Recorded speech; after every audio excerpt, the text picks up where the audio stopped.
നാലാമത്തെ കാര്യം എന്ന് പറയുന്നത് സോഷ്യൽ മീഡിയ അഡിക്ഷൻ. അത് ഇന്ന് കേരളത്തിൽ വൻതോതിലുണ്ടായിട്ടുണ്ട്. ഇന്ത്യയിൽ ഏറ്റവും കൂടുതൽ സാമൂഹ്യ മാധ്യമങ്ങൾ ഉപയോഗിക്കുന്നത് കേരളത്തിലാണ്. ആ കേരളത്തിലെ നഗരപ്രദേശങ്ങളെക്കാളും ഉപയോഗിക്കുന്നത് ഗ്രാമപ്രദേശങ്ങളിലാണ്. സോഷ്യൽ മീഡിയ വീടുകൾ നിയന്ത്രിക്കുന്ന, വ്യക്തികളെ നിയന്ത്രിക്കുന്ന ഒരു സംവിധാനത്തിലേക്ക് വരുന്നുണ്ട്. ഇവിടെയാണ് നമുക്ക് ഒരു ഡിജിറ്റൽ ഡിറ്റോക്സ് എന്ന് പറയുന്ന സംവിധാനമുണ്ട്.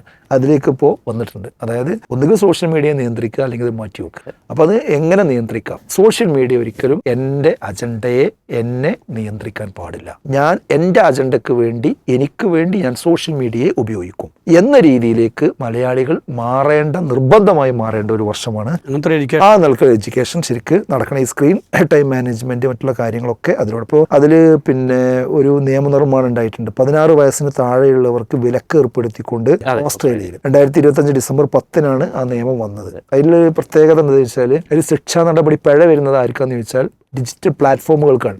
ആരാണോ ആ പ്ലാറ്റ്ഫോമിന്റെ അതോറിറ്റി അവർക്കാണ് പിഴ വരിക. 16 വയസ്സിന് താഴെയുള്ള കുട്ടികൾക്ക് കാണിച്ചു കൊടുക്കാൻ പാടില്ല. അത് അടിയന്തരമായിട്ട് കേരളം നടപ്പാക്കണം. അതാണ് 2026 നമ്മൾ കാണുന്ന ഒരു വലിയ ഭരണപരിഷ്കാരമായിട്ട്. ഇപ്പോൾ ഫ്രാൻസ്, നോർവേ തുടങ്ങിയ രാജ്യങ്ങളൊക്കെ വഴിയിലൂടെ സഞ്ചരിച്ചുകൊണ്ടിരിക്കുന്നുണ്ട്.